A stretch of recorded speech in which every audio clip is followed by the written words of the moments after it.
Welcome, ladies and gentlemen, to our state government committee meeting for March the 16th. We want to welcome you right now, maybe live streaming us, and of course, those that are here in the audience. We're going to turn now our attention to Ms. Robbins, if you will, Ms. Robbins. Clerk, would you take a roll call, please?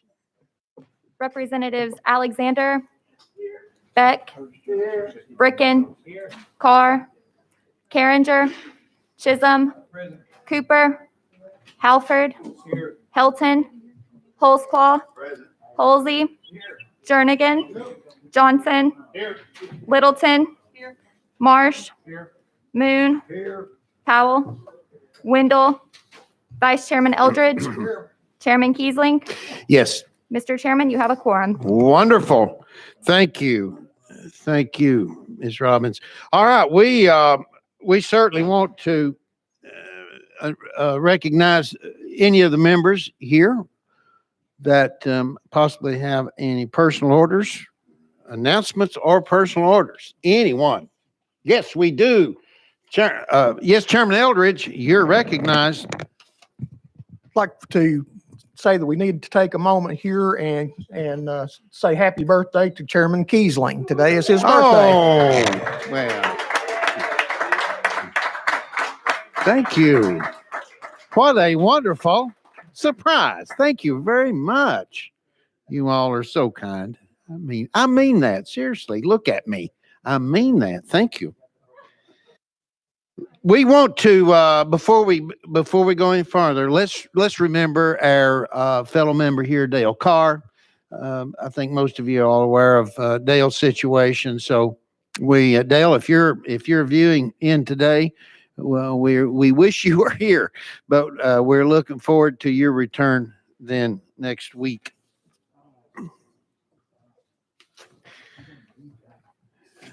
Need we forget this day in history, March the 16th? Let's go back to 1751.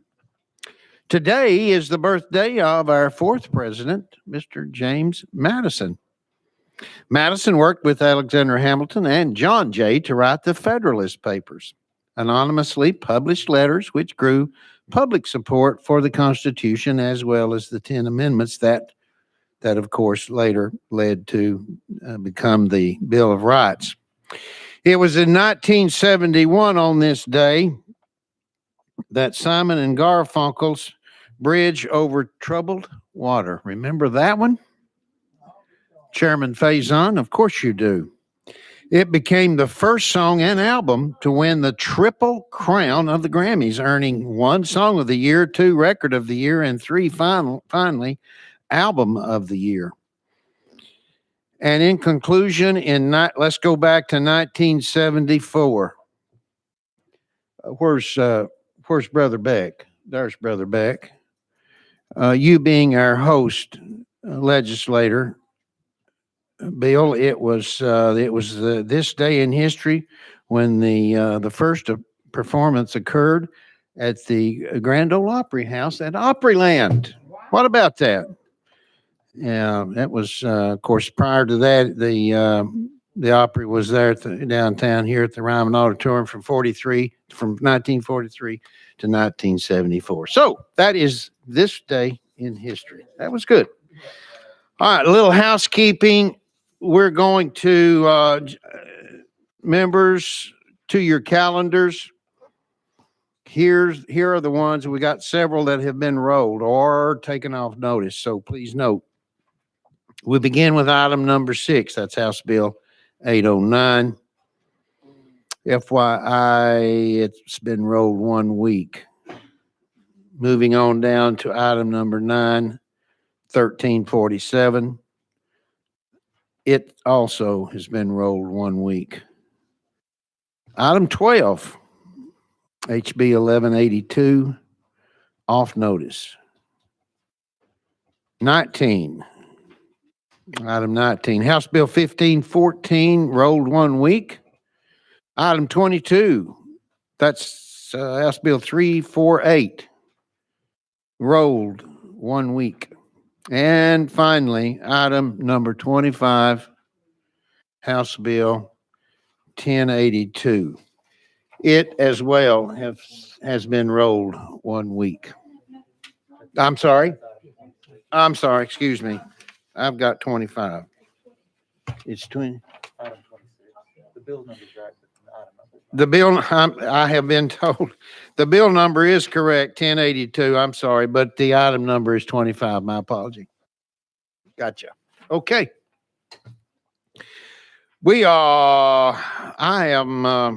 I've got some, an interest in our very first one, House Bill 1040.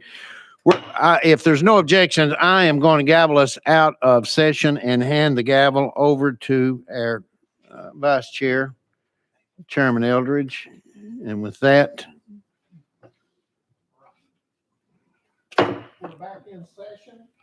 Our first bill up today is Turn the microphone on. It's House Bill 1040 by Chairman Faison. We have a motion. We have a second. Okay, we have a motion and a second. Chairman Faison, is there any amendments traveling with your bill? Yes, sir. Thank you, Mr. Chairman, and happy birthday to the big chairman. And Mr. Chairman, I do have an amendment that I'd like to roll to the hill of the amendments because the chairman has an amendment he wants to put on, and I'm at the will of this committee, and I figured y'all would stick with the chairman over me. Okay. We'll roll your amendment one spot or to the end of the amendments. And the next amendment that's up is, I believe the code is 5181. Is that correct? to me, yes, Yes, Mr. Chairman, yes, that Chairman is, the Keith. tracking code is 5181. We have a motion and a second. You're recognized on the amendment, Chairman. Pardon? I'm sorry, it is an untimely filed amendment. And if, I guess if is there any objection to considering 5181 on the bill? See no objection. So Chairman Kiesling, continue. Thank you, Mr. Chairman. And this removes the definition of relatives because it actually doesn't fit the caption. But I'm going to pause there. And if I may, Mr. Chairman, defer to the sponsor. You're recognized, Chairman. Thank you, Mr. Chairman. Committee, this amendment writes the bill. It does make a technical correction from what the subcommittee did. The technical corrections, we had the word relative in there, and we believe that's not quite, our legal has advised us that's not quite in the caption. And then I've added a section to it towards the end on page 2. I put the same language that's in the current code right now. If a legislator commits bribery, is found guilty of bribery, I put the same language. If you're found guilty of this illegal act, if we pass this, that the same consequences would happen to you. Is there any questions for the sponsor on the amendment? Any objection to the question? Representative Holton. There's some confusion on the amendment number. Is it 85 or 81? It is 80. I have 5181. Okay. Is it, that was changed on the corrected calendar, wasn't it? Correct on the correct account. It's now this one. Okay, I've got the correct. 51. I understand that 5181 is the correct bill or the amendment number. It's, pardon, It's typo. Chairman Jernigan? I have a question on the amendment. Question's been called on the No, I have a amendment? question. I have a question on the amendment. I just Oh, want to you ask. have a question. I'm sorry. I just want to ask the chairman, you consider this a friendly amendment, right? Yes, sir. Okay, thank you. Okay. Any further questions concerning the amendment? If, Mr. Chairman, Yes, sir. if I may, this is not a substantive change. Thank you for asking that, Mr. Chairman Jernigan. This is not substantive. Okay. Thank you. Okay. Any further questions? Any objection to the question on the amendment? Seeing none, we're voting on the amendment. All in favor, say aye. Any opposed? The ayes have it. The amendment is on the bill. Now, do you wish to go back to your amendment, 5148? Mr. Chairman, I'd like to withdraw that amendment. All right. Amendment's withdrawn. Okay, we're back on the bill. Mr. Chairman Faison? Thank you, Mr. Chairman. Committee, I recently saw a poll of Congress and the DC bunch that they polling around 9%, under 10% approval with the people, the American people. And it's been that way for over a decade. So regardless of what party is in control, the polling's not good. So I took an unofficial poll for myself to find out what most people are frustrated with in DC. And what I found out from my unofficial poll is that Americans are sick and tired of the mishandling of money. They feel like that bunch in DC is forgets where the money comes from and have obviously not done it right and have benefited themselves. It would appear that in my unofficial poll. This is my desire to make sure in one area in Tennessee that a legislator, a state representative or a state senator is not benefiting themselves from some type of service that they would offer to the state. And let me spell that out for you. I own a pest control business. That's what I do for a living. Currently, right now, I can't sell a good to the state of Tennessee under my pest control business.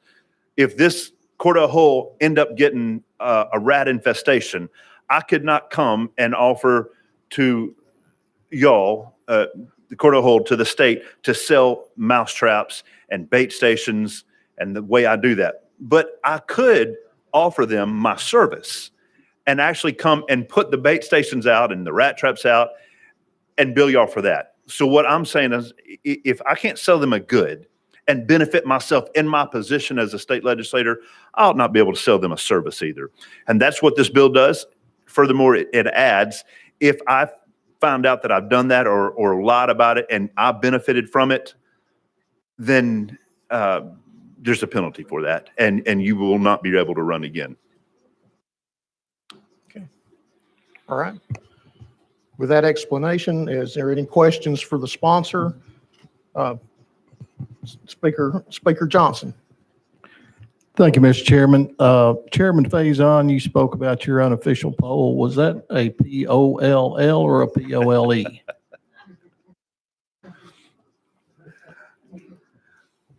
Would you like to respond, Chairman? Thank you, Mr. Chairman. And I learned what polling was all about from the deputy speaker. So however you'd like to spell it, Mr. Speaker, I'm just going to take your cue on that. Thank you, Speaker. All right, we have a question from Chairman Holtzclaw. Thank you, Chairman Chairman. Holtzclaw, you're recognized. And caucus leader, are you very good at killing rats? Chairman Faison. I took an unofficial poll, and I think I could quite possibly be the world's best rat killer. Thank you, Chairman. All right, we have a question from Chairman Halsey. Thank you, Mr. Chairman. I'm assuming that this Class E felony applies to this too, if you're found guilty of that. Chairman Faison. We're going to have to defer to legal on that. All right. All right, we're gonna go out of session and to question legal.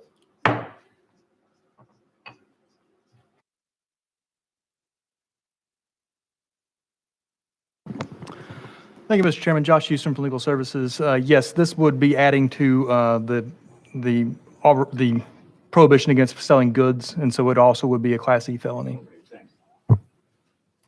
All right, we're back in session. Chairman Faison.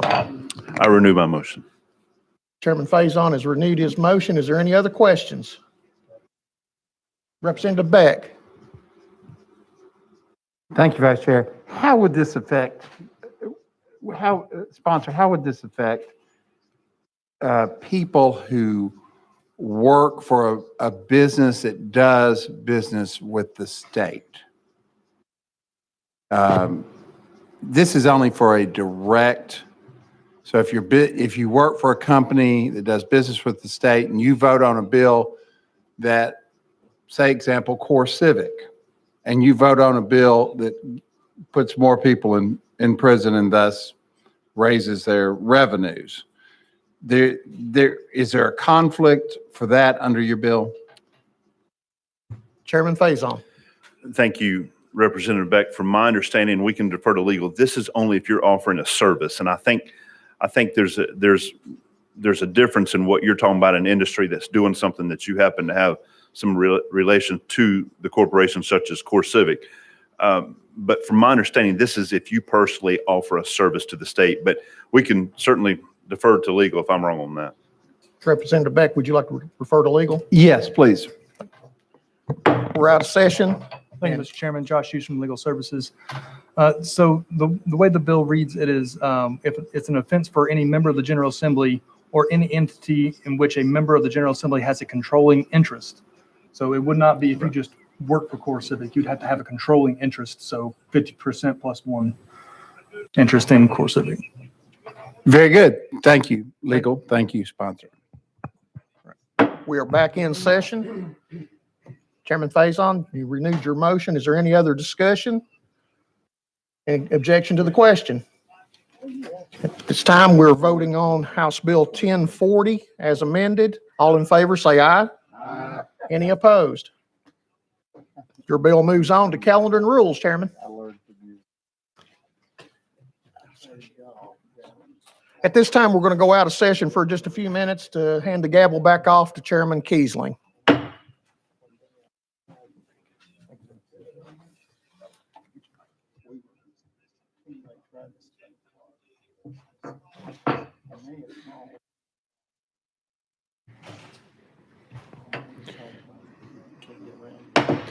Okay, we are now back into session, and we let's get back to our calendar item number 2. Now, before I recognize Chairman Williams, what I'm going to do, what the chair is going to request, if there's no objections, following this one, then we will move on down for the sake of timing and scheduling for the chairman. We'll move down to number 13.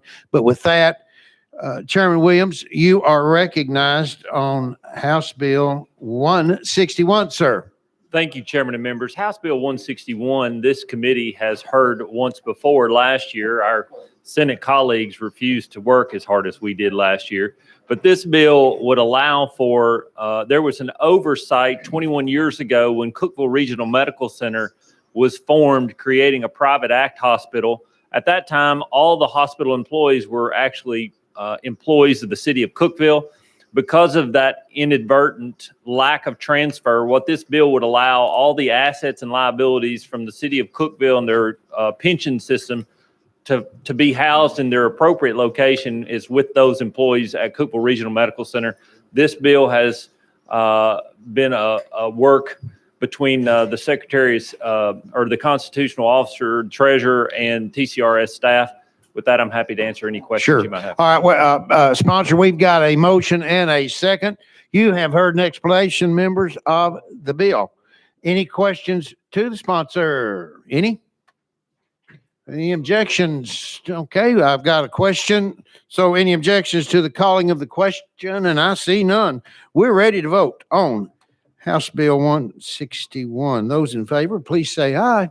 Aye. Those opposed, like sign. The ayes have it. And House Bill 161, Chairman Williams moves on to Finance, Ways, and Means. Congratulations on that one. Now let's see what item number 13 does for you. We've got a motion and a second on item number 13, and that I'm trying to get over to it here.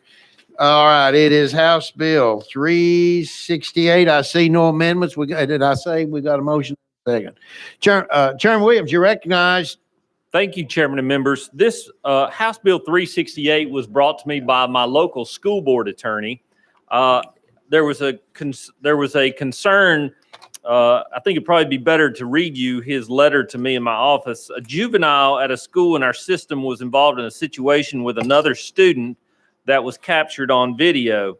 Also, the SRO made an official report to the sheriff's department. However, the SRO decided not to prosecute the juveniles in this case through the juvenile court system, and so no petition was filed. The school system then handled the discipline internally.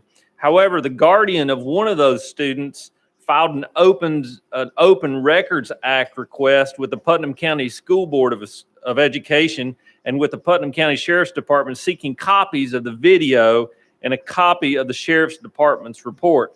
Since this involved juveniles, the attorney didn't feel it was appropriate to release the information of the school board had regarding the other student, not the student in question, but the other student.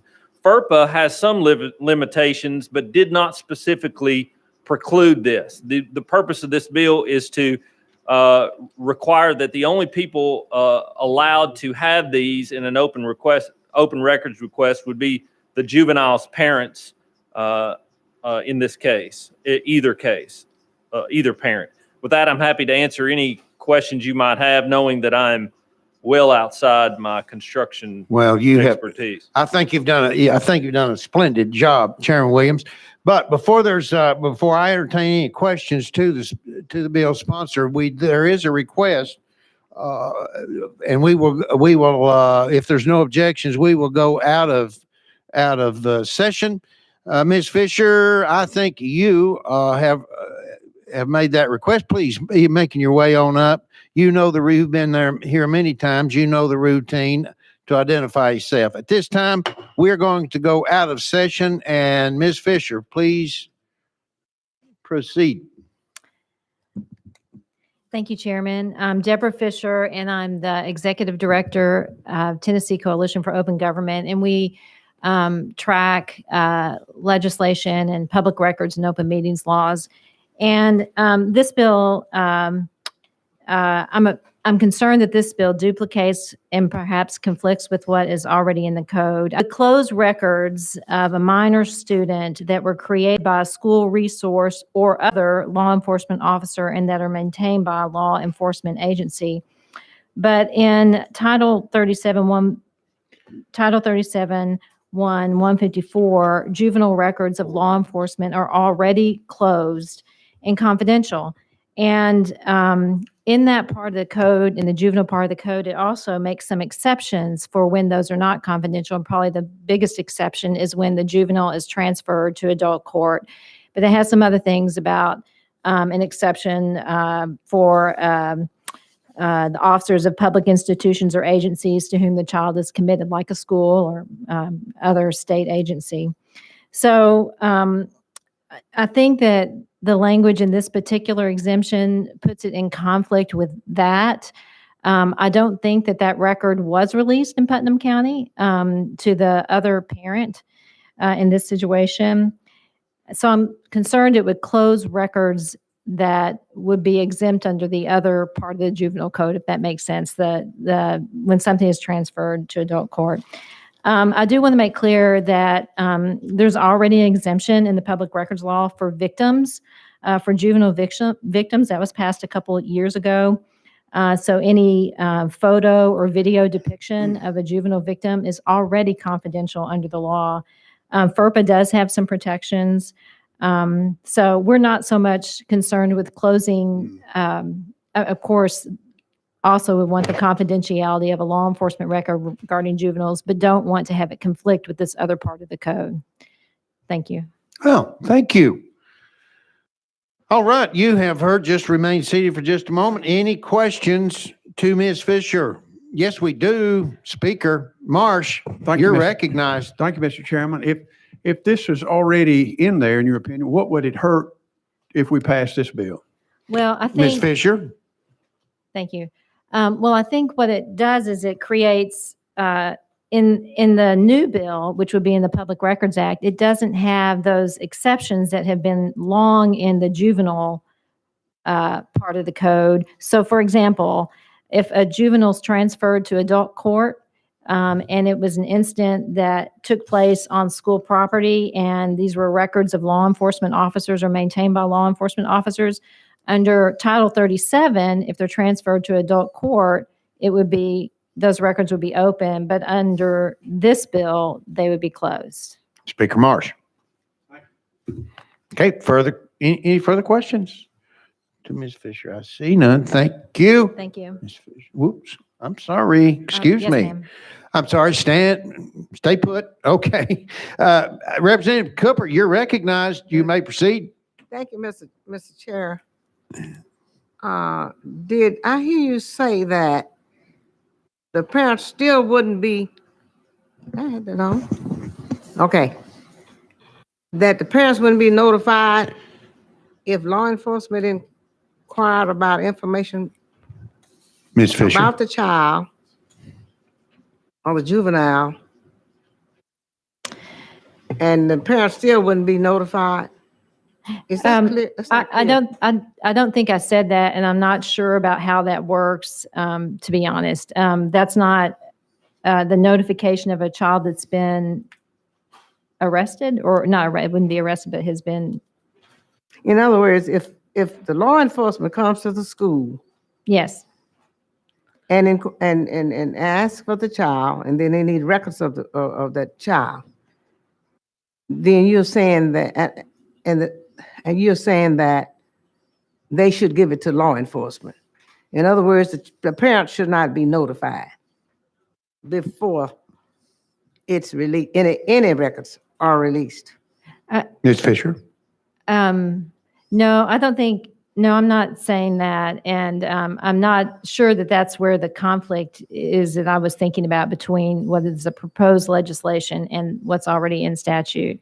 So I don't think there's a conflict there in terms of whatever the parents of a child can get. Thank you. Mr. Chair? Certainly, go right ahead. Thank you. Would you could you clarify that on what I'm inquiring about? I'm not quite clear on it. We need to go back in session. Back in session before we. Oh. Yeah, we'll need to get back in session in order to do that. If any further questions then, and we'll get that, and we'll get you an answer. Any further questions now to Ms. Fisher then before we go back into session? None. Okay. Thank you. Thank you, Ms. Fisher. Thank you. Okay. I think do we need to recognize the sponsor not legal, or am I the sponsor? Back to you, sponsor, if you will, to Ms. Cooper, please. Yes. Thank you, Mr. Chair. Mr. Yes, Representative, it's my understanding that she did not state that the parents wouldn't be notified. In fact, in this case, in juvenile records, whether prior to conviction or otherwise, the juvenile's parents, custodial parents, would be notified of any action of the law enforcement or the school board. Thank you, Mr. Sponsor, and thank you, Mr. Chair. Oh, you are very welcome. Thank you, Representative Cooper. Further questions to the sponsor? Yes, we do. Chairman Halsey, recognized. Thank you.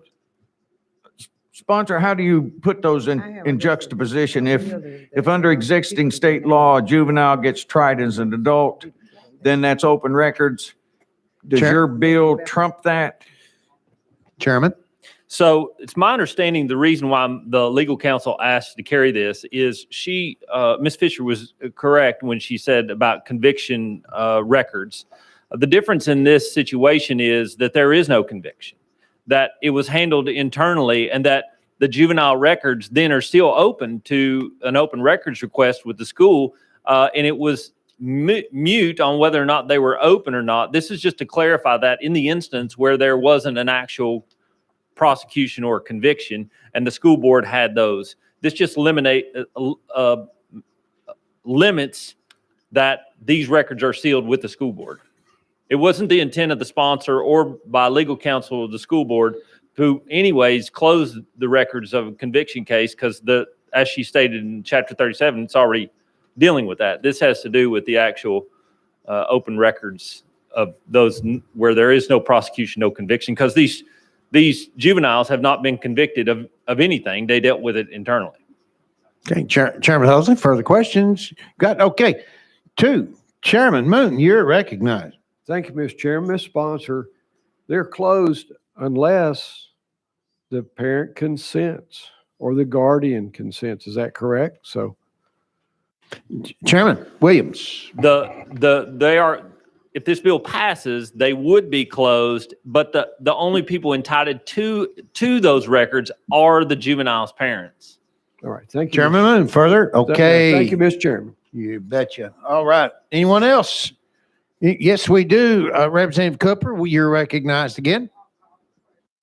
All right, we have a call for the question. Are there any objections? And yes, whoop, hold it. Chairman, you're recognized. I just want to be clear that it's the juvenile's parents or their legal custodian. So it may not be their biological parent, but it's whoever their legal custodian is. But just want to clarify. Very good. A call for the question. I have, as Chair's noted, no objections to the call. So with that, we are going to vote. Those in favor of House Bill 368, please say aye. Those opposed, like sign, and the ayes have it. And Chairman, you are moving on to Gov Ops. Congrats. Thank you, Chairman and members. I'd like to wish the sage of the Upper Cumberland a happy birthday while I'm here too.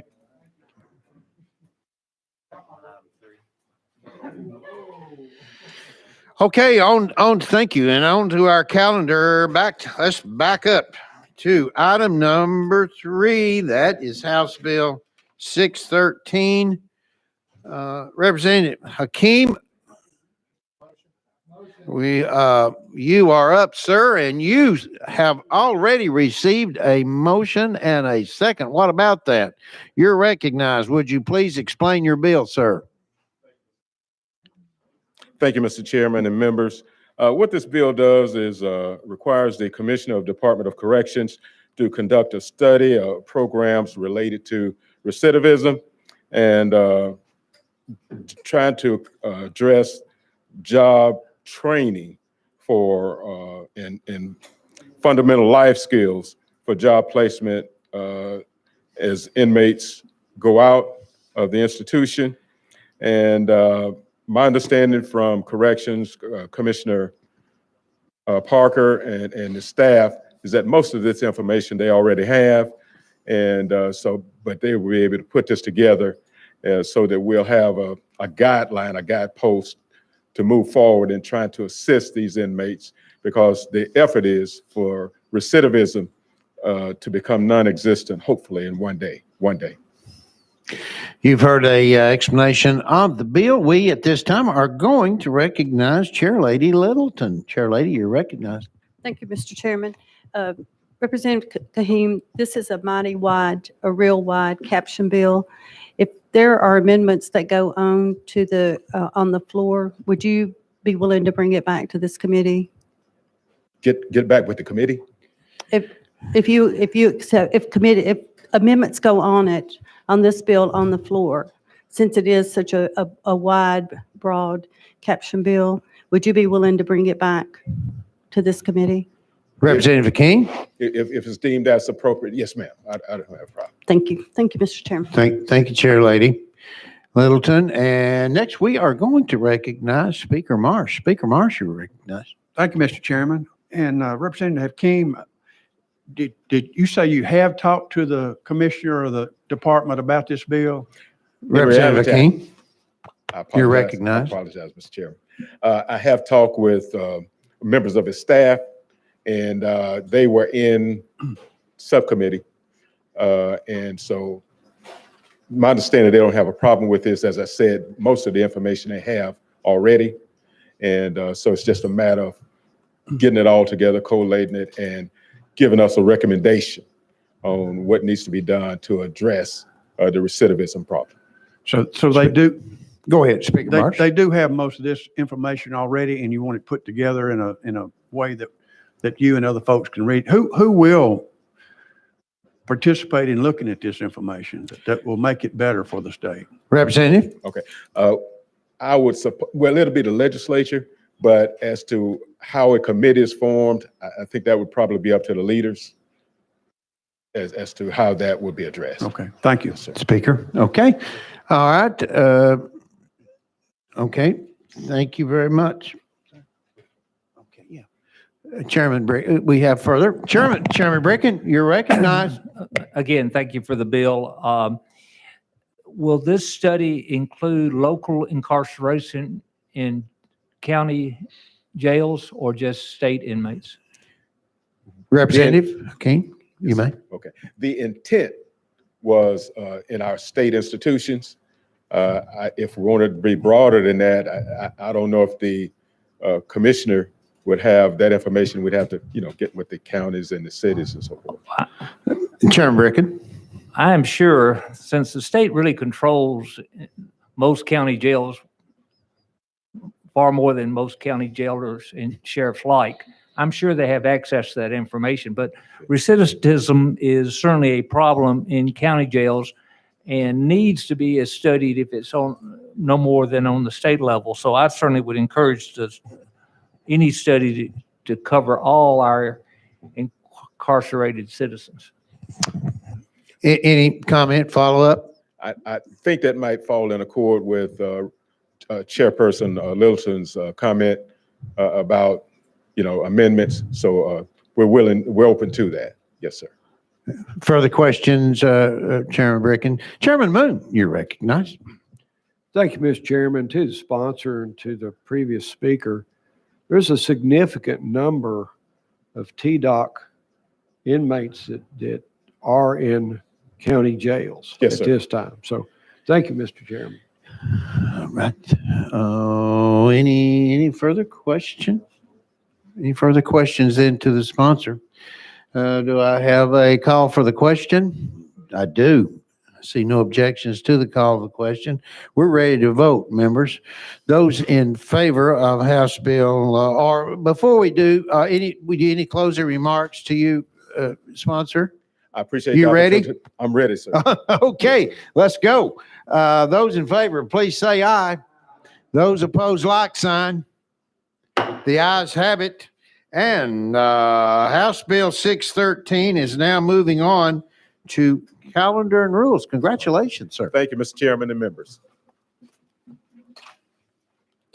Item number 4, House Bill 843. Representative Lamar is approaching. And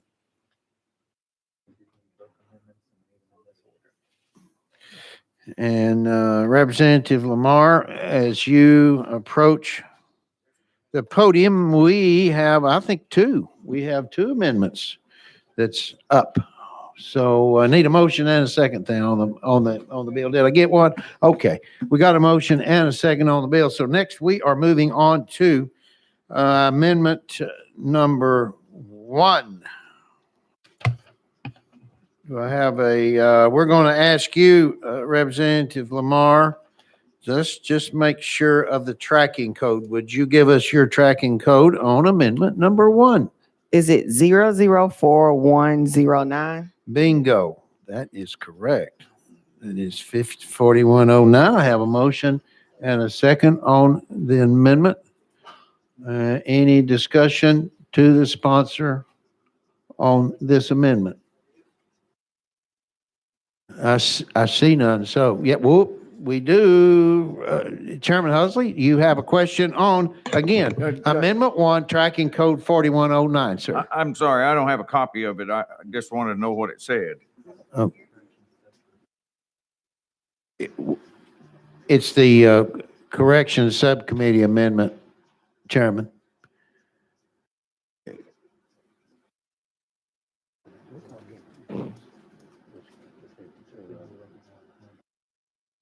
Well, okay.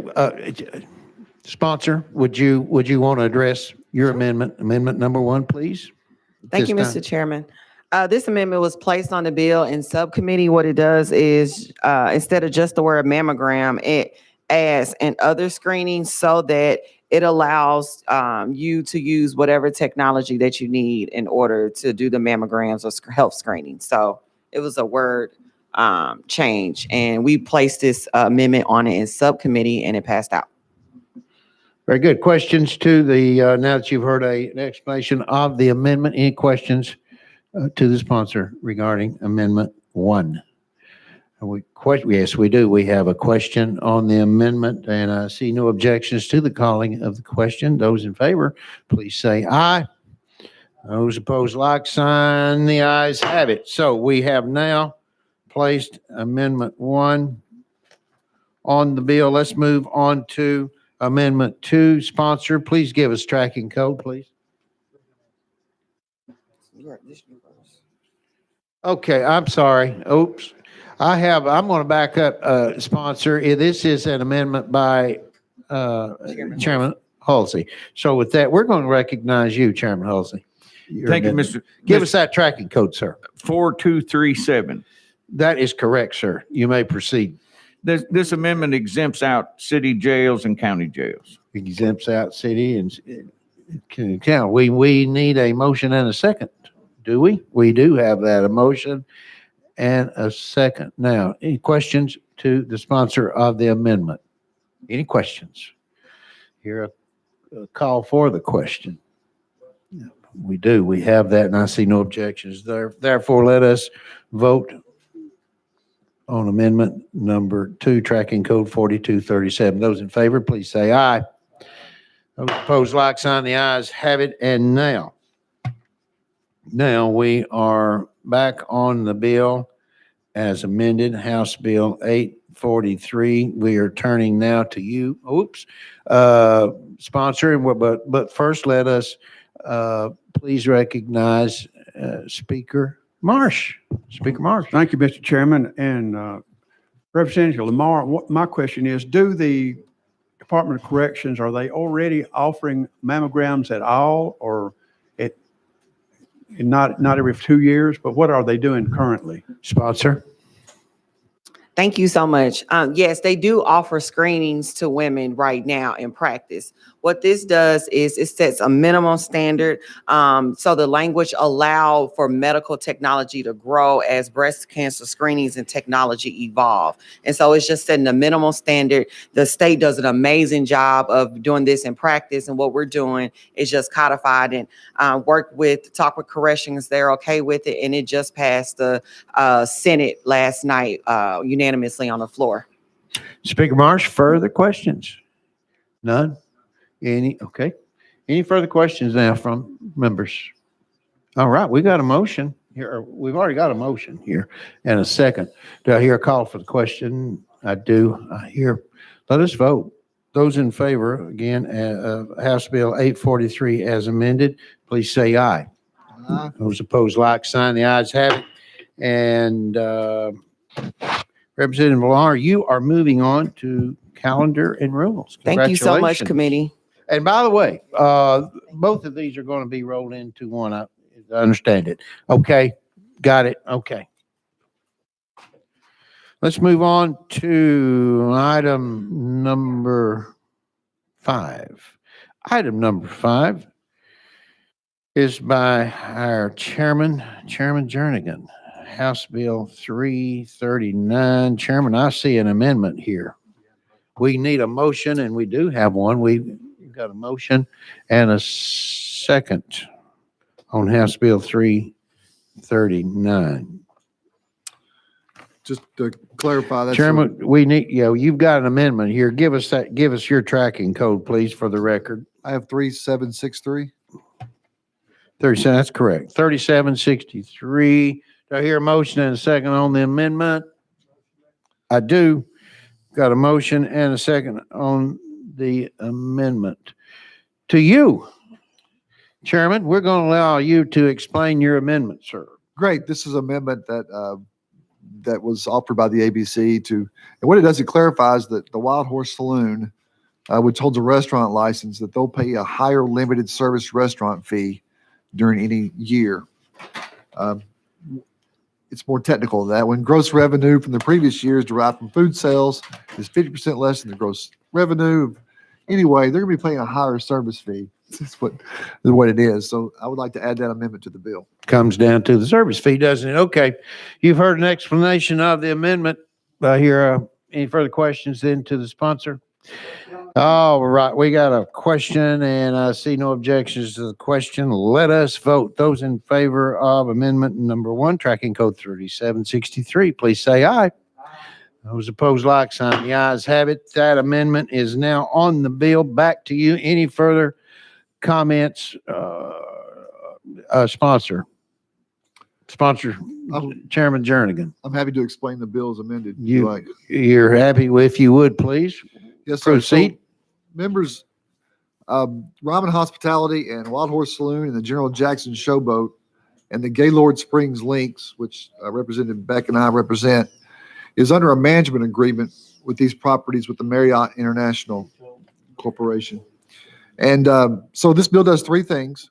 One, currently the ABC can issue a franchise liquor license to the owner and to the person who leases it, but not to the management company. And this will add a management agreement to that, which is Marriott International.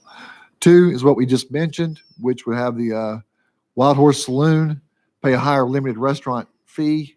And last would be the General Jackson Showboat would be classified as a paddle wheel steamboat company and allow them to serve alcohol at the dock area before they get onto the showboat. Those are the three things it does. All right, very good. You've heard an explanation of the bill as amended. Any questions to the sponsor? Yeah, we've got a question. The call for the question has been made. I see no objections. Hey, let's vote. Those in favor of House Bill 339 as amended, please say aye. Those opposed, like sign. The ayes have it, and you, Chairman, are moving on to Finance. Congrats. Finance, you. Ways and Means, sir. Thank you, Chairman. Thank you, Speaker. Thank you, sir.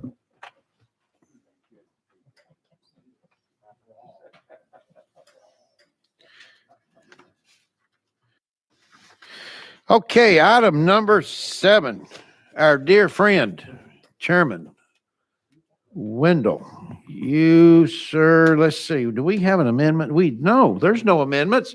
Chairman Windle, you're recognized, sir, on House Bill 202. We got a motion and a second. Chairman Windle. Mr. Chairman and members, if you see a highway patrolman in the hallway, if she joined the highway patrol after she gets out of the military and she's over 30 years old, she will never be eligible for full benefits in the state of Tennessee. The Tennessee General Assembly amended the statute several years ago to allow highway patrolmen to retire after 25 years. However, they have to continue to work up until the mandatory age of 60 due to the insurance premiums. This bill would simply allow our hardworking and dedicated highway patrol women and men the opportunity to retire at 25 years and also to receive health benefits at the end of that 25 years. And the only reason we're separating these individuals out from other categories of state employees, they have a mandatory retirement age of 60 and they're not allowed to work past this time. And this bill is here as a result of Representative CHISM's constituent, who is it's a small cohort that's caught in this trick bag, but this would simply allow our highway patrol women and men to be treated fairly. Thank you for your All right, consideration. you have heard an explanation of the bill. Questions to Chairman Windle? We have a call for the question. I see no objections. Let us vote on House Bill 202. Those in favor, please say aye. Those opposed, like sign. The ayes have it. Chairman Windle, 202 is headed to Finance, Ways and Means. And thank you very much, sir. Thank you, members. Moving on, item number 8. Item number 8 by our Chairman Eldridge. And Chairman, we've got a motion and a second. We do. And Chairman Eldridge, you have an amendment here, do you not, sir? We do, sir. That tracking code, please. Tracking code is 3957. 3957. Do I have a motion and a second on? We do. We have a motion and a second on amendment number 1. With that, Chairman, we're going to allow you to explain that amendment, please. Thank you, Mr. Chairman. All the amendment does is adds government entities to the private nonprofit corporations and charitable organizations that Tricor is seeking to sell some goods that the inmates make there. And it's just adding government entities. Okay, you've heard an explanation of the amendment. Questions? Yes, we do. Chairman Moon, you're recognized. Thank you, Mr. Chairman. And to the sponsor on the amendment, Was there an agreement worked out with the manufacturing housing industry on this item? Chairman Eldridge. Thank you, Chairman. Yes, sir, there is. I have here a memorandum of understanding between the Tennessee Housing Association and Tricor. That's fine. Thank you, Mr. Chairman, just for the record. Thank you, sir, for the question. Further questions to Chairman Eldridge on the amendment? We've got a call for the question. I see no one objecting to that. So let us vote again on the amendment. Those in favor, please say aye. Those like sign, and the ayes have it. We are now back on the amendment as amended. Any closing remarks, Chairman Eldridge? Thank you, Mr. Chairman. This bill just simply allows for Tricor to manufacture, to make certain items. And one of the items that was brought up was the tiny house that's built in one of the correctional facilities, I think in West Tennessee. And there was some concern had been raised that they didn't want it to turn into a full-blown manufacturing. But what Tricor does, they've been taking these tiny homes, putting them up, taking them down, tearing them apart, and then putting them back up, and they can only use the material 2 or 3 times. So this will allow them to be able to sell to nonprofit organizations and government entities some of the things that are manufactured. And I think it's a great opportunity for workforce development and training for our people that are incarcerated. With that, Chairman, I renew my motion. We've got, thank you, sir. And yes, we do have a question, and that will be coming from Representative CHISM. Representative CHISM, recognize. Thank you, Chairman. To the sponsor, will there be a cap on how much goods can be sold to these organizations or entities? Chairman Eldridge. Thank you, Chairman. To my knowledge, there is not, quote, a cap, but the number of tiny homes is very limited. And there's other items besides that as well, but that was one where was concerned. And I think the memorandum of understanding would come into play there with the housing industry. This is more of a job training program with Tricor. Representative CHISM, follow up. I'm sorry. That'll be all. Thank you so much. Thank you, sir. Further questions to the sponsor? Do we have a call for the question? I did. I heard that. So let us, I see no objections. Let us vote on House Bill 1069 as amended. Those in favor, please say aye. Aye. Those like sign. The ayes have it. And Chairman, you are, I don't know where you're going. Calendar and rules. Here we go. All right. Saddle up and let's go to calendar and rules. What do you say? Thank you, Chairman All and committee. Very good. Now, committee, what we're going to do, we're going to pause in the action. And I'll tell you why we're going to do this is on behalf of Chairman Holesclaw. He's got a time-sensitive, where is he? I just looked and I thought, well, I'll be doggone, he is, isn't he? He walked out on me. Well, okay, we'll get back. I promised him I'd get to it. But anyway, all right, let's keep moving here. Item 9 is going to be moved to the Hill. Is that correct? Item 9, House Bill 30. Oh, we've already, I'm sorry. Gosh, yes, that's right. Okay. Chairman Howell, you're looking mighty good there. Walk on up there. And it's welcome, sir. Good to have you here in H8 House Hearing Room 1 today with us. And we got a motion and a second. I see no amendments. Chairman, if you would, please. I thought I did. 796, I'm sorry, House Bill 796. You're recognized, sir. Thank you, Mr. Chairman. I can't tell you what an honor it is to be in front of your committee. Thank you. It's great to be here. Also, if I may recognize one of our constitutional officers, Treasurer Lillard, is with us in the audience. Good to have Treasurer Lillard with us. Thank you for being here, Treasurer. Yes. And it just so happens that this bill was brought to me by Treasurer Lillard. And it might have something to do with him being here today, Mr. Chairman. But as background, if I may, well, first of all, let me say that the treasurer does an excellent job of trying to help us streamline government. And that's what this bill does. It's an attempt to make government more responsive to the citizens of Tennessee. As background, the Treasury is responsible for settling all tort claims against the departments of Tennessee, including higher education. In order to process those claims, and it might be something as mundane as a pothole, and you hit a pothole on the interstate with your car and ruined your tire, that could become a claim against TDOT, for example. In order to process that claim, the Department of the Treasury must investigate. Part of that investigate includes getting a response from the department against which the claim is filed. I'm trying to make this as clear as possible for you. The Treasury, by law, has 90 days to settle those claims.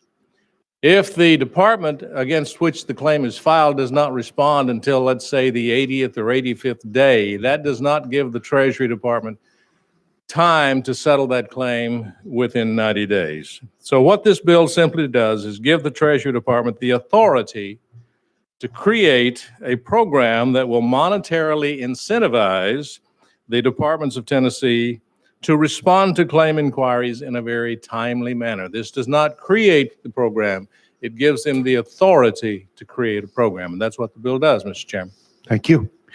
Well explained. Any questions to the sponsor? And I want to, if you would allow me, sponsor, I do want to, I'm looking to the treasurer and saying, again, thank you for bringing this. I know the treasurer and I explained this to you, Chairman, about an incident that I had in our district with this. So anyway, I really appreciate this great bill, and I appreciate you doing it.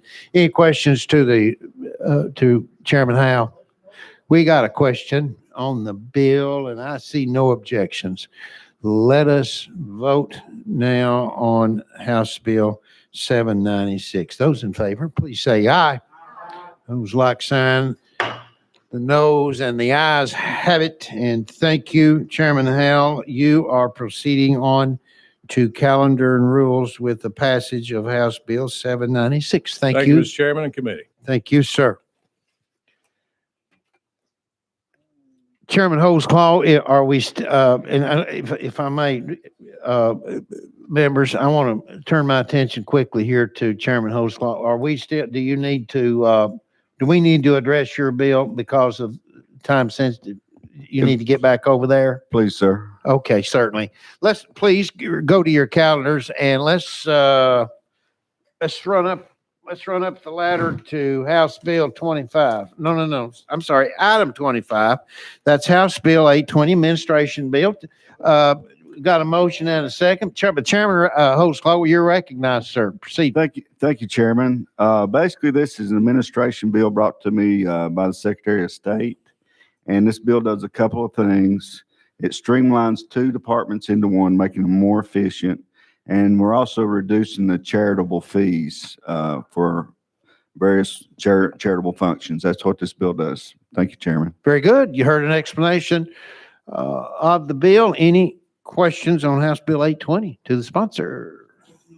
Got a question on the bill, and I see no objections to the calling of the question. Therefore, let us vote on House Bill 820. Those in favor, please say aye.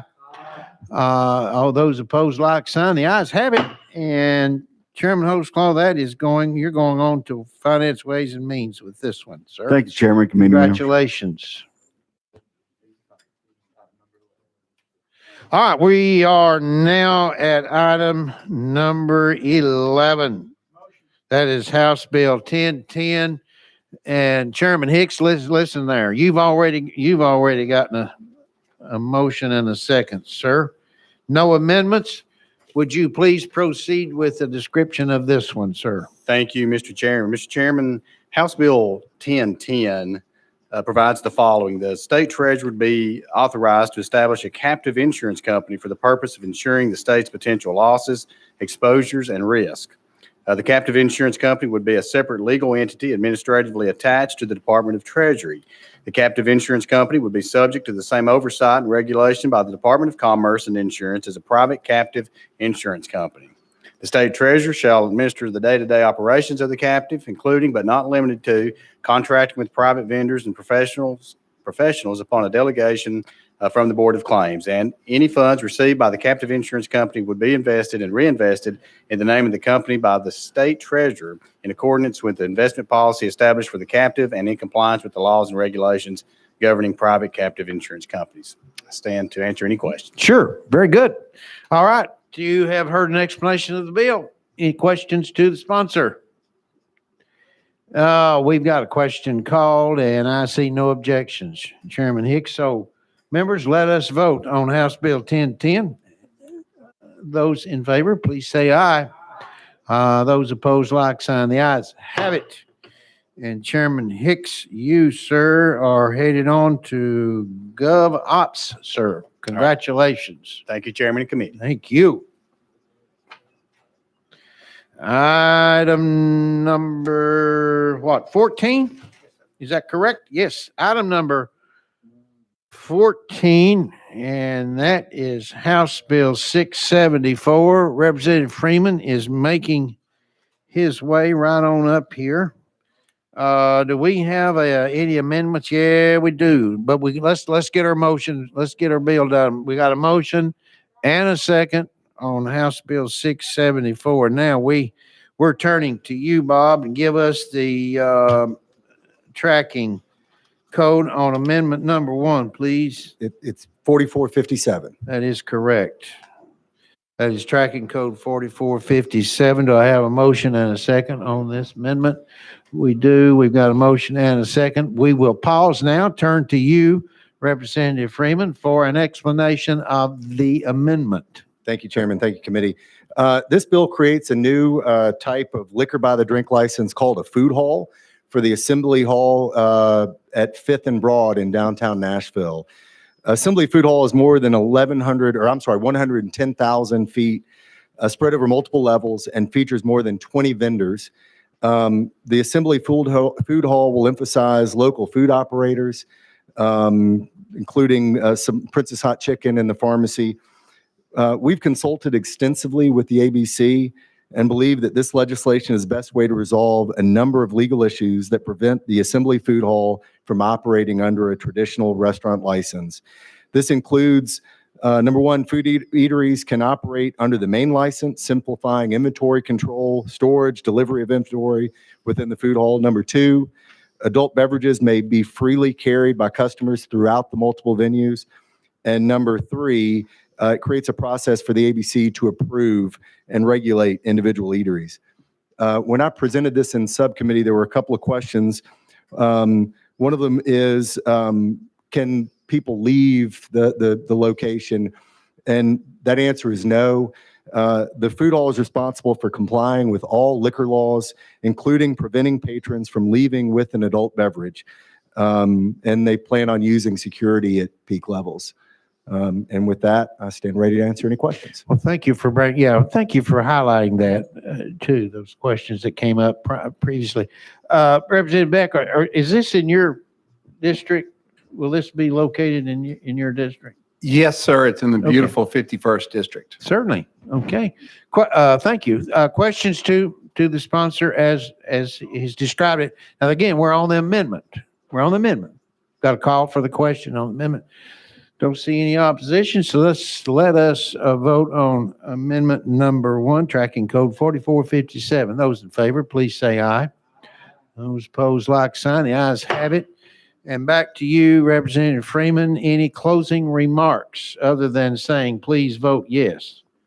Please vote yes. All right. Follow your direction. Okay, we've got a call for the question. Any objections to the calling of that question? I see none. So those in favor of House Bill what? That will be 674 as amended. All right, those in favor, please say aye.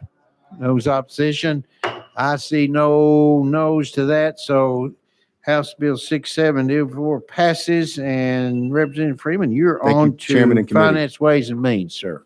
On that one. Yes, sir. Stay put. You're next. We've already got a motion. We're on item 15 with House Bill 669, a motion and a second. No amendments. So with that, Bob, you're up. Give us a description there. Thank you, sir. Give me 1 second here. I've Take your time. Take your time. misplaced my note. No big deal. House Bill 669, here we go. I knew I had it. House Bill 669 is legislation that's a clarification bill brought to me by the Tennessee Distillers Guild. Currently, there's nothing in TCA stating the percentage for when a minority owner in a distillery has to disclose their ownership, which is an annual requirement for their license renewal. The Distillers Guild and the Tennessee Alcohol Beverage Commission work together on this legislation to make it clear that anyone that owns more than 10%, that's indirect or direct, must still provide the regular disclosures. This bill would only require the name and percent ownership of anyone who owns 10% or less of a distillery. Additionally, there is a needed cleanup in Section 1 of this legislation to fix an oversight in the 2019 privilege tax removal brought by the wineries that inadvertently impacted the distiller storage laws. And with that, I ask for your Good support. explanation. Any questions to Representative Freeman? See, no, we got a question called. I see no objections to the calling of question. So let us move along and let's vote. Those in favor, please say aye. Those opposed, like sign. The ayes have it.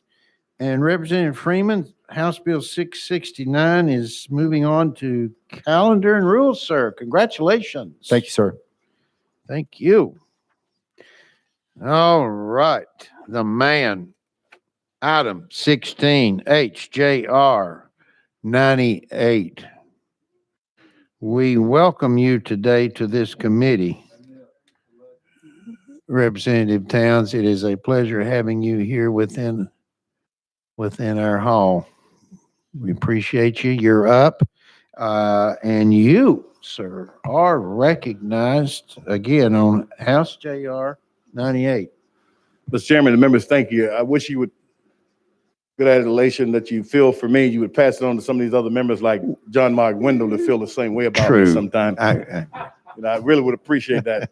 If you're a good chairman, you'll be able to take care of that for me. Thank you. Thank you, sir. Mr. Chairman. Got a motion and a second, do I not? I think so. Yes, you proceed, sir. Very good. Thank you very much. First off, let me tell each and every one of y'all, I want to thank you all for helping me with this bill passed unanimously last year on the House floor. We didn't get a chance to take care of and finish the business over on the Senate side, as well as with the committee.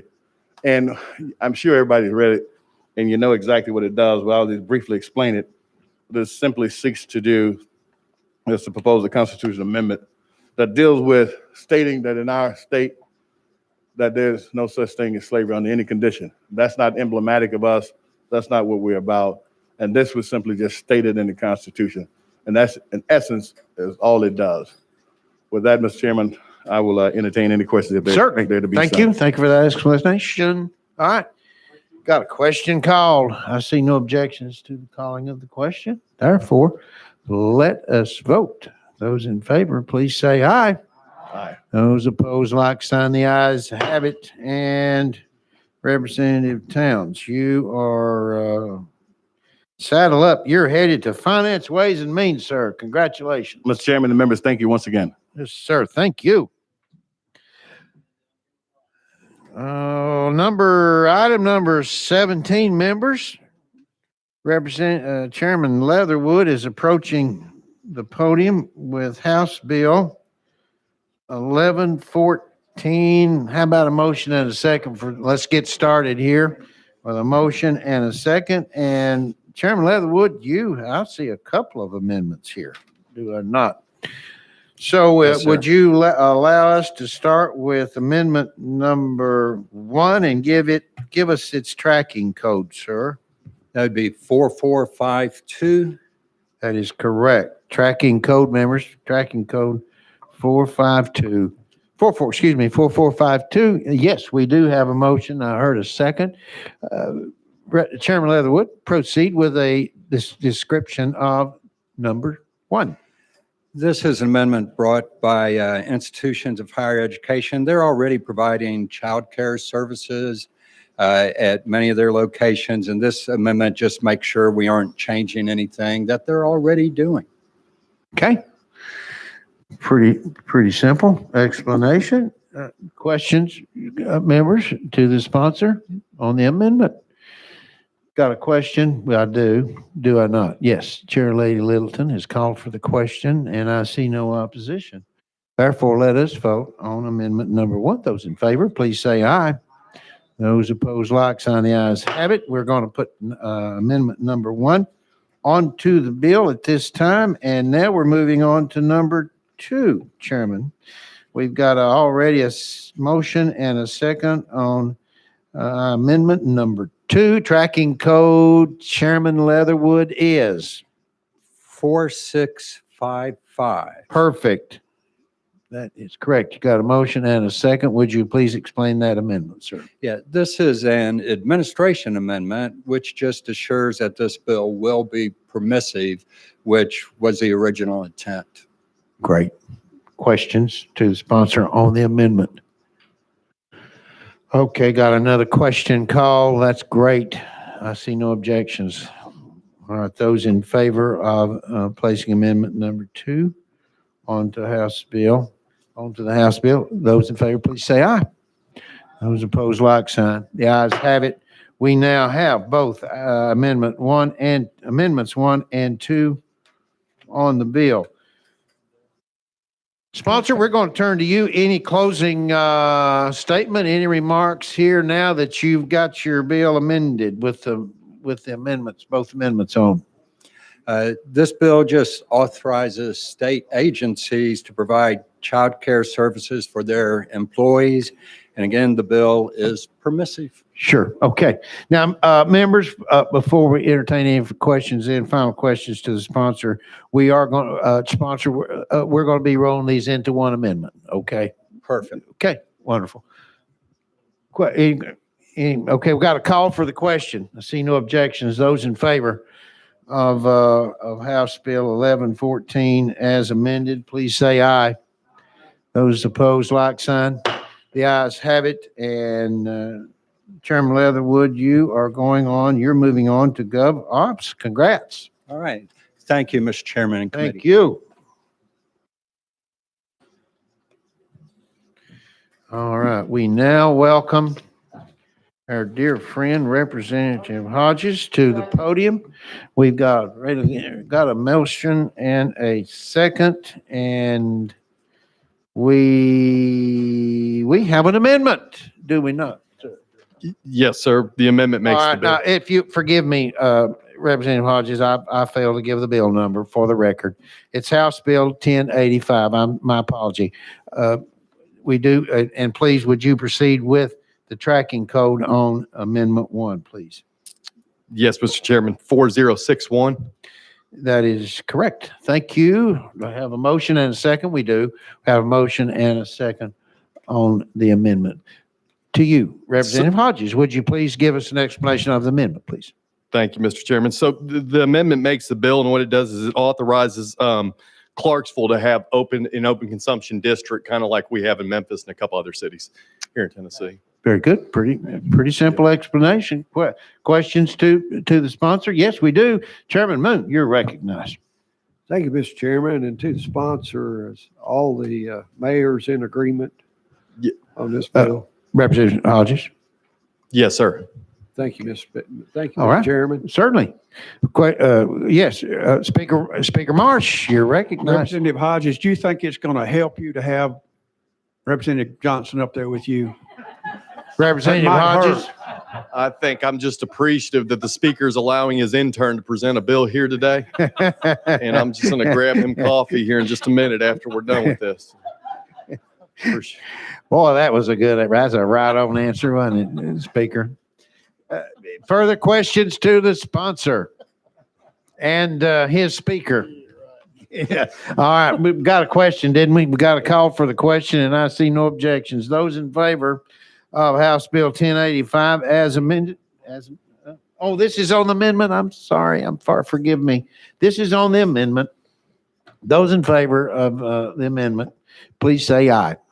Those opposed, like sign. The ayes have it. Now we are back on the bill as amended, House Bill 1085. We do have a call for the question. Any opposition or objections to that? I see none. So here we go. We're going to vote on House Bill 1085 as amended. Those in favor, please say aye.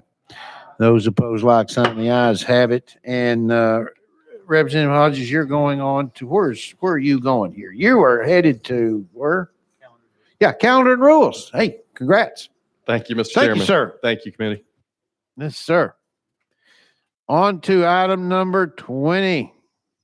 House Bill 1517, and I saw Chairman Doggett shadow the door a little bit a while ago, but I don't think he's here with us yet. So we'll move on to item number 21. Item number 21 is House Bill 173, no amendments, and nope. Representative Alexander, you're recognized. Representative Manis had to go to a meeting with the governor, and he asked if you could roll his bill 1 week, please. So granted. We will roll that 1 week.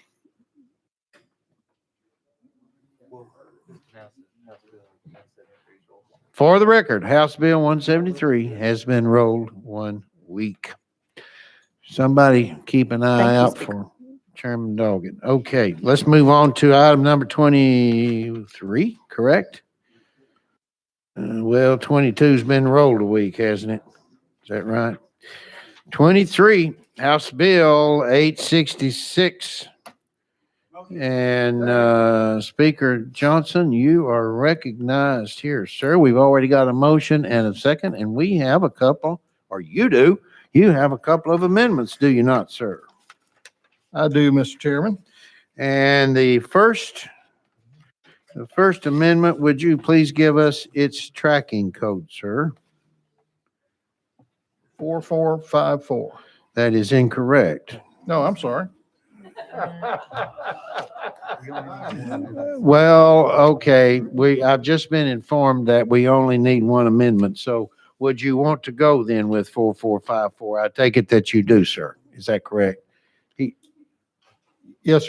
Okay, okay. So the sponsor, we are going to disregard item number 1. We're going to move on to, amendment number 1. We're going to move on to amendment number 2 at the request of Speaker Johnson. And again, that, as a reminder, that's tracking code 4454. We do have a motion and a second, did I not? We got that. And with that, we will pause. Speaker Johnson, turn to you for an explanation, sir. Thank you, Mr. Chairman. This amendment rewrites the bill, and the amendment to House Bill 866 pertains to the delivery of alcohol from retail package stores. The delivery of alcohol from retail package stores is permitted in Tennessee under our present law, under a fee basis. What this bill would do would be allow these deliveries on a percentage basis. Now, the delivery of food from grocery stores or food from restaurants are on a percentage basis, but for some reason, when we passed this, they were put on a fee basis. So this would allow them to do either one, and the percentage would be capped at 10%. Well said, sponsor. Any questions to the sponsor on this amendment, with tracking code 4454? We got a motion and a second. We got a question called for, and I see no objections.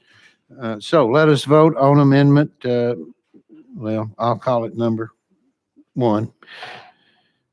Those in favor, please say aye.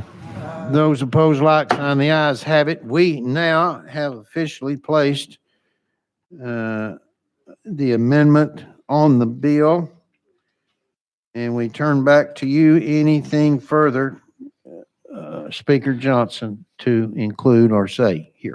Mr. Chairman, the amendment makes the bill, and So thank You're you. ready to go? Well, that's great. Okay. So we have the call for the question. I see no objections to the calling of the question. We're now voting on House Bill 866 as amended. Those in favor, please say aye. Aye. Those opposed, like sign. The ayes have it. And congratulations, you are moving on to calendar and rules. Speaker Johnson. Thank you, Mr. Chairman. Yes, sir. You're very good. And yes, we members, let's it's now a pleasure to welcome Chairman Doggett into our committee for his presentation. If you would make your way right on up to the podium, Chairman Doggett, and you are bringing to us House Bill 1517 with 0 amendments, correct, sir? Yes, sir, that is correct. Thank you. You have already a motion and a second, and you, sir, are recognized. Well, thank you very much, Chairman and committee. Very simply, this piece of legislation is allowing an population exemption for the city of St. Joseph, a small town in the southern part of my district, so that they may have a referendum to sell alcohol. Very good. You've heard an explanation of the bill from the chairman. By the way, if I may, St. Joe does have, they have a casket manufacturer down there, don't they? As a matter of fact, they do. That's what I thought. I heard someone say that. Good for them. Okay. We have Representative Cooper. We're going to turn to you. You're recognized to the sponsor. Go right ahead, ma'am. We need to get you. Yeah, there you go. Would sponsor you, please. What is the population of St. Joseph? Well, I'm sorry, Chairman Doggett. She asked what the population of the city of St. Joseph is, and as of this moment right now, I couldn't tell you. It fluctuates from day to day. Childbirths and deaths, but I would say somewhere in the around 700 or so. Yeah, it'd be less than 1,000, I think. That is correct. Yes, sir. Representative Cooper. Wait a minute. We have just officially been rendered a number. We'll go out of session here just a moment. Then we will recognize legal. You're recognized. Thank you, Mr. Chairman. Josh Hughes from Legal Services. If I recall correctly, the 2010 population census for St. Joseph was 784. Oh, thank you. 784. Well, thank you, Mr. Chair, and thank you, Mr. Sponsor. Thank you. The community continues to grow. Yeah, that's correct. Wonderful. All right. If there's no objection, we will go back into session. Thank you, legal, for that information. We want to recognize, of course, Representative Beck. Representative Beck. Thank you, Mr. Chairman. Sponsor, I live next to St. Joseph Church. This does not include them being able to serve liquor by the drink, I take it. Chairman Doggett.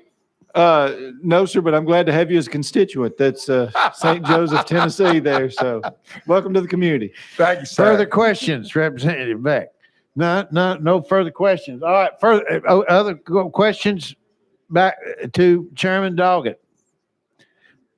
We got a motion in a second already. We're looking for a question on the bill, and we got it. I see no objections. So with that, we're ready to vote on House Bill 1517. Those in favor, please say aye. Those opposed, like sign. The ayes have it, and congratulations to you and St. Joseph, Chairman. Thank you, Chairman. You all are headed to calendar and rules, sir. Thank you, sir. Now we're back. We're on 24. Is it 24? Yes, okay. Item number 24, Chair Lady Hilton is up. That is House Bill 531. Chairman, I see no amendments, so you're good to go. You're recognized. We got a motion and a second. Chair Lady Hilton, you're recognized. Thank you, Mr. Chairman. This is a TCRS housekeeping bill, and sections 1 and 4 of the bill amend current law to reflect the federal law that recently changed that required the minimum distribution age from 70 and a half to 72. Section 2 of the bill adds language back that was inadvertently deleted in a prior bill, and it's a cleanup change only. Section 3 amends current law to provide more guidance to political subdivisions joining the hybrid plan as to setting the maximum unfunded liability. This section provides that the maximum unfunded liability may be no greater than 20% of the political subdivision's total pension liability. Section 5 of the bill amends current law to reflect longstanding TCRS practice as to prior service established near the date of retirement. The section provides that for prior service established 30 or more days following the date of retirement, a second benefit is calculated. Section 6 amends current law to clarify that when members elect to pay for prior service in monthly installments, the payment period may not exceed the length of service being established. Very good. You've heard an explanation of the bill. Any questions to Chair Lady Hilton? We've got a question called, and I see no objections, so let us vote on House Bill 531. Those in favor, please say aye. Aye. Those opposed, like sign. The ayes have it. And you, Chair Lady, are moving on to government ops. We are now going to close. Let me announce the chair here. Items number 6. Well, anyway, the remaining number of bills on our calendar will be moved, will be rolled 1 week. 1 week. So with that, how about a motion to adjourn? We do. Chair Lady Littleton has given us that motion. Do I hear a second? Second. And if there's no objections, we, ladies and gentlemen, are out of order. We're adjourned.